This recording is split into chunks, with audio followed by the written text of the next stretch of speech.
नमस्कार साथियों मैं अधिवक्ता गौरव व्यास और आप देख रहे हैं शिक्षा जन अकेडमी यूट्यूब चैनल। साथियों, आज का हमारा संवाद है कि कैसे हमें सीएम हेल्पलाइन को यूज करना है, उसका उपयोग करना है। जी हाँ, प्रत्येक राज्य में सरकार के द्वारा बेस्ट एडमिनिस्ट्रेशन के लिए यानी कि अच्छे सुशासन के लिए सरकार के द्वारा एक हेल्पलाइन लोगों को जारी की जाती है, जिसके माध्यम से लोग सीधे ही सरकार से जुड़ सकें और अपनी समस्याओं को सीधे सरकार तक पहुंचा सकें। जी हाँ, देखने में आता है कि लोगों की जो क्षेत्रीय समस्याएं होती हैं, उन समस्याओं को अधिकारी वर्ग अनदेखा करते हैं, उन पर कोई सुनवाई नहीं करते हैं, लोग परेशान होते हैं।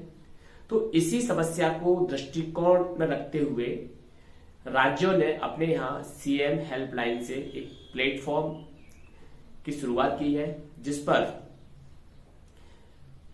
राज्य में रहने वाला प्रत्येक व्यक्ति जो भारत का नागरिक है, सीएम हेल्पलाइन को उपयोग करके अपनी समस्याओं का निराकरण करा सकता है।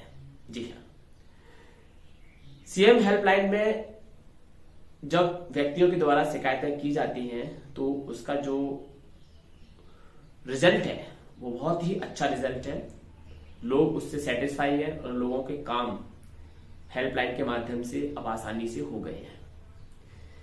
लोगों को अब दफ्तरों के या विभागों के चक्कर नहीं लगाने पड़ते हैं, बल्कि अधिकारी स्वयं लोगों के पास आते हैं उनकी समस्याओं को जानने के लिए और उनका निराकरण करने के लिए उन्हें बाध्य होना पड़ता है, क्योंकि सरकार ने एक पारदर्शिता लाने की दृष्टि से इस हेल्पलाइन की शुरुआत की है। तो साथियों,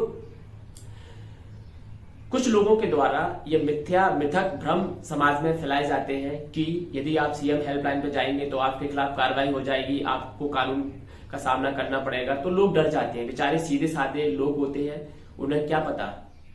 ऐसा कुछ नहीं है। सीएम हेल्पलाइन में शिकायत करने पर किसी भी व्यक्ति के खिलाफ कोई भी कानूनी कार्रवाई नहीं होती है, पहली बात। दूसरी बात कि हमें सीएम हेल्पलाइन को कब यूज करना चाहिए, ये भी एक पॉइंट है। सीएम हेल्पलाइन को कैसे यूज करना चाहिए, ये भी एक पॉइंट है।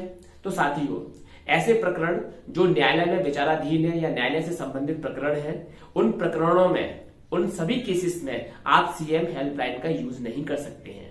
और यदि आप गलती से कर भी देते हैं तो आपको वहां से कोई रिस्पॉन्स मिलने वाला नहीं है, क्योंकि न्यायालय में सरकार खुद एक पार्टी होती है। तो सरकार न्यायालय के कार्य में हस्तक्षेप नहीं कर सकती है, पहली बात। दूसरी बात, जो दूसरा पॉइंट है, सीएम हेल्पलाइन हमें कहां यूज नहीं करनी है। आयोगों के समक्ष चलने वाली कार्रवाइयों पर हम सीएम हेल्पलाइन यूज नहीं कर सकते हैं, क्योंकि आयोगों में जो कार्रवाइयां चलती हैं वो क्वासी जुडिशियल अर्ध न्यायिक कार्रवाइयां होती है, उनके लिए भी हम सीएम हेल्पलाइन ने यूज नहीं कर सकते हैं। और यदि करते हैं तो फिर हमें वहां से कोई रिजल्ट नहीं मिलने वाला। आपकी एफआईआर नहीं होगी, चिंता मत कीजिए। आपके खिलाफ कोई केस रजिस्टर नहीं होगा, चिंता मत कीजिए। बस आपकी उस हेल्पलाइन को अनदेखा कर दिया जाएगा। तो साथियों, ये कुछ बेसिक्स प्रॉब्लम्स है जो कि लोगों में मिथ्या भ्रम के कारण उत्पन्न हो जाती है।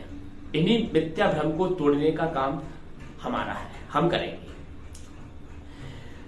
जैसे हम आरटीआई फाइल करते हैं, आरटीआई फाइल करने पर कभी कभी लोगों को आरटीआई का जवाब नहीं मिलता है तो लोग सीएम हेल्पलाइन पे पहुंच जाते हैं। गलत है, नहीं पहुंचना चाहिए, क्योंकि सरकार यहां पर आपको कोई उपचार उपलब्ध नहीं कराती है। आपको कानून में ये अधिकार है कि यदि आपको आरटीआई के माध्यम से किसी बात की जानकारी नहीं दी जाती है तो आप उसकी अपील कीजिए। अपील में भी आपको जानकारी नहीं दी जाती है तो फिर आप उसके खिलाफ आयोग में जाइए। ये प्रोसेस है, उस प्रोसेस को फॉलो कीजिए। तो सीएम हेल्पलाइन कहां यूज की जाती है? क्षेत्रीय समस्याओं के लिए, व्यक्तिगत समस्याओं के लिए जो विभागों के द्वारा उत्पन्न की जाती हैं, या अधिकारियों की निष्क्रियता के कारण लोगों को समस्याओं का सामना करना पड़ता है। उन समस्याओं के निजात के लिए, उन समस्याओं के उपचार के लिए सीएम हेल्पलाइन का प्रयोग आप कर सकते हैं। सीएम हेल्पलाइन, सरकार ने ये देखा कि लोगों को डायरेक्ट अपने से जोड़ना चाहिए। अपने राज्य के प्रत्येक नागरिक को हेल्पलाइन के माध्यम से सरकार ने अपने से जोड़ लिया। सरकार का हमें धन्यवाद करना चाहिए ऐसे निर्णय के लिए। अब ये डायरेक्ट हमारी शिकायत विभाग में न जाकर के सरकार के पास पहुंच रही है। अब हमारी शिकायत ऊपर से आएगी, नीचे के लिए विभाग में जाएगी और उन अधिकारियों को जो कि अभी हमें दफ्तर के चक्कर लगवा रहे थे या हमारी समस्याओं को अनदेखा कर रहे थे, अब वही अधिकारी आपकी समस्याओं को प्रथमतः प्रायोरिटी पर लेकर के उनका निराकरण करेंगे। साथियों, ये है सीएम हेल्पलाइन की पावर। Thank you.